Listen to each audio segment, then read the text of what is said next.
하나님은 욥의 친구들 그리고 엘리후가 욥을 정죄하는 것에 대해서 마음이 상해 있는 욥에게 나타나셔서 말씀하시죠. 38장 이하에 직접 하나님이 욥에게 말씀하신 내용들이 쭉 기록되어 있습니다. 그 내용의 핵심은 여러 가지로 하나님 말씀하시지만 크게 첫 번째는 하나님은 전지전능하시다 라는 것이고, 두 번째는 우리 인간은 하나님의 피조물로서 연약한 존재이다 라는 것을 말씀하십니다. 하나님은 하나님이시고 우리 인간은 그저 하나님의 피조물이라는 거예요. 그래서 모든 것에 하나님의 주권을 인정해야 하고 하나님 앞에 어느 누구라도 겸손해야 하며 그 주권에 순종해야 한다라는 것을 가르치시고 있죠. 피조물이 하나님의 주권을 인정하는 것은 당연한 것이고, 창조주이신 하나님은 그 피조물을 보호하시고 인도하시고 책임지는 것은 당연하다라는 것을 이야기해요. 지금 하나님께서 나는 전지전능한 하나님이야, 너희는 피조물이야, 이 이야기를 하나님이 자기를 드러내기 위해서 우리 인간하고 똑같은 존재입니까? 결코 그렇지 않죠. 그래서 피조물인 우리 인간은 순종을 통해서 하나님의 은혜를 경험하고, 창조주이신 하나님은 하나님의 주권을 선포하심으로 우리 인간을 피조물을 보호하시고 책임지신다는 것을 말씀하고 계시는 거죠. 그래서 하나님의 말씀을 듣는 욥은 오늘 특별히 말씀 앞에 자신의 그 연약함과 부족함을 고백할 수밖에 없는 거죠. 하나님께서는 욥에게 이런 말씀들을 하시면서 거듭 대답할 것을 요구하십니다. 2절에도 마지막에 대답할지니라 라고 이야기하시고, 또 7절에도 네게 묻겠으니 내게 대답할지니라 라고 하나님이 말씀하고 있습니다. 이렇게 대답을 요구하시는 것은 하나님이 모르셔서 그런 겁니까? 아니죠. 욥이 어떤 상황이고 또 욥의 친구들이 욥에게 어떤 이야기를 했는지 다 하나님이 아시죠. 그런데 하나님이 직접 개입하셔서 말씀하시고 거듭 대답을 요구하신 것은 친구들이 욥에게 했던 그 이야기, 그리고 욥이 자신을 항변했던 그 이야기를 멈추도록 하기 위함이죠. 욥과 욥의 친구들 각각의 생각은 단편적이고 한정적이에요. 욥은 자기의 고난당함이 하나님의 주권 허용하신 가운데 있다라고 연거푸 계속 이야기했죠. 그 역시 단편적인 겁니다. 그리고 욥의 친구들과 엘리후 역시 욥의 고난을 지적을 하지만 그것도 단편적이고 한쪽에서만 바라보는 이야기인 거예요.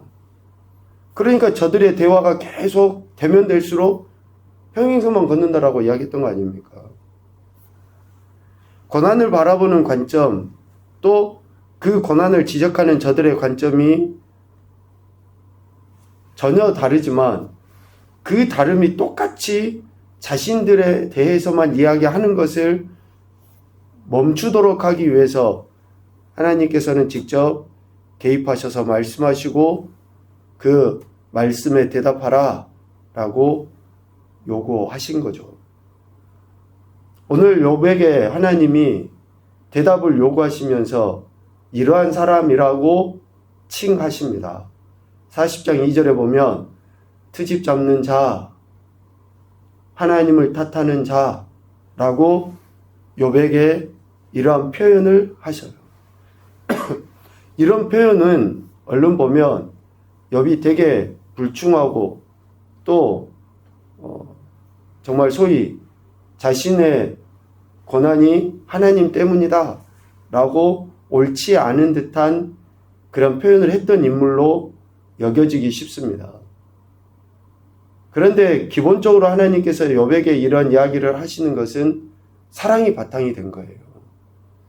38장에 처음에 하나님께서 욥에게 나타나셔서 하셨을 때에 대장부라는 말을 쓰셨죠. 사랑하는 아들, 내가 네와 함께한다라고 하는 그러한 의미. 오늘 7절에서도 너는 대장부처럼 허리를 묶고 라는 단어를 반복해서 쓰십니다.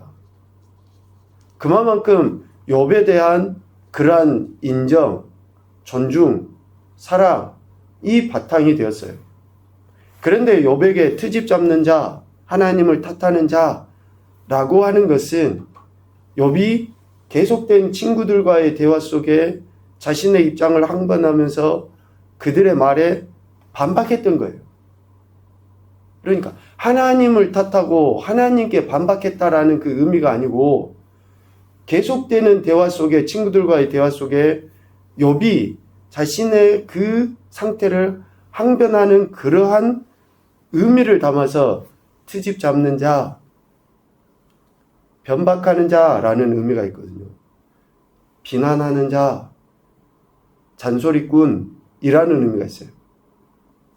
하나님께 대한 비난과 하나님께 대한 반박이 아니라 욥이 친구들의 대화에 대해서 반박한 것을 트집 잡는 자라고 이야기한 겁니다. 그리고 탓하는 자라는 그 의미는 나서다, 꾸짖다, 경책하다 그런 의미가 있거든요. 이 역시 하나님께 대한 탓. 물론 욥이 고난을 당하면서 하나님께로부터 받은 것이다라는 계속 그 이야기를 했었죠. 하나님의 허용하신 가운데 이루어진 것이라는 표현을 욥이 하긴 했습니다. 그런데 이 욥의 고난의 시작점을 여러분 생각해 보시면 알아요. 하나님이 일방적으로 욥에게 고난을 주셨습니까? 아니에요. 사탄의 참소를 하나님께서 허용하심으로 욥에게 고난이 임한 거예요. 욥 저것이 나를 잘 믿는지 안 믿는지 내가 한번 시험해 볼란다 하고 하나님이 아무런 참소도 없고 아무런 그러한 이전의 설정이 없는 가운데서 욥에게 그냥 고난을 주신 것이 아니라 그래서 여기서 하나님을 탓하는 자라고 욥에게 지칭할 때의 그 모습은 욥이 하나님의 허용하신 가운데 이뤄진 고난으로 받아들이긴 하지만 일방적으로 하나님이 욥을 시험하시고 고난을 주신 것이 아니다라는 겁니다. 아시는 것처럼 야고보서 1장 13절에 하나님은 친히 아무도 시험하지 않으신다라고 분명히 말씀하시거든요. 그리고 또 고린도전서 10장에서는 뭐라고 이야기하십니까? 시험을 허락하시긴 하셔요. 그런데 피할 길도 열어주시고 하나님이 테스트하시는 거예요. 테스트하시는 거. 일방적으로 하나님이 행하시는 것들은 그런 거예요.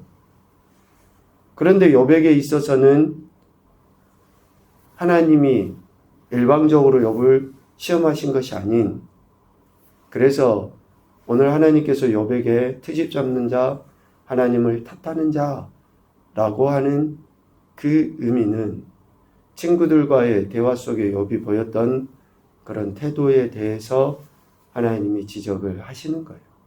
하나님께 대한 태도가 아니라 친구들을 대했던 욥의 태도를 가지고 하나님이 이야기하는 거죠. 그러면서 너는 대답을 해봐라 라고 말씀하시는데 욥이 어찌 이야기를 합니까? 38장 39장 계속 하나님이 어떤 분이신지 분명하게 드러내 보이셨는데 그러니 4절 나는 비쳐나오니 무엇이라 주께 대답하겠습니까? 손으로 내 입을 가릴 뿐입니다. 라고 이야기하는 거예요. 여기서 비천하다 라는 그 말은 보잘것없고 무가치한 존재이다 그런 의미 아니에요. 전혀 하나님 앞에 아무것도 아닌 그런 존재입니다. 욥이 전에는 자기의 개인적인 영광과 명성을 언급한 적이 있었어요. 친구들 앞에서도. 그런데 하나님 앞에서는 도저히 아무 말도 못하는 거죠. 드러낼 수가 없어요. 자신의 연약함과 무가치함을 스스로 인정한 거죠. 손으로 입을 가리다 라는 그 말은 상대방의 위험과 권세 앞에서 자신이 감히 말할 수 없는 존재다. 그러니까 입을 가린 거죠. 하나님의 위험 앞에 아무 말도 할 수 없는 존재다. 과거에는 자신의 능력이나 자신의 의를 교만해서는 아니지만 친구들에게도 당당하게 자신의 의를 이야기했던 욥이지만 하나님 앞에서는 전혀 말할 수 없는 그런 존재입니다. 라고 이야기한 거예요.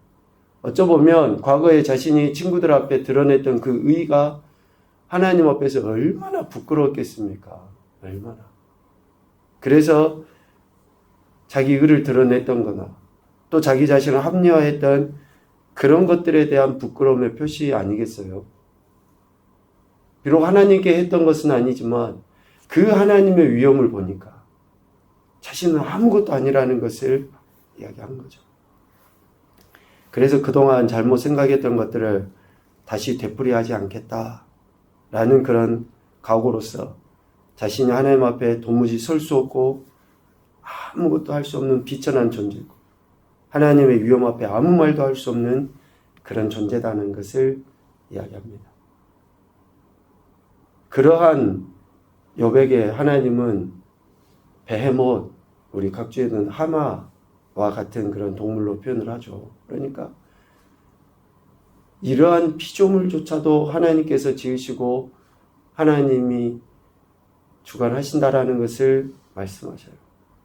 그러니까 우리 인간은 하나님 앞에 한낱 어쩌보면 먼지와 같은 그런 존재에 불과하다. 그래서 욥이 이러한 하나님을 깨달을 수 있도록 하나님께서는 말씀하고 계시는 겁니다.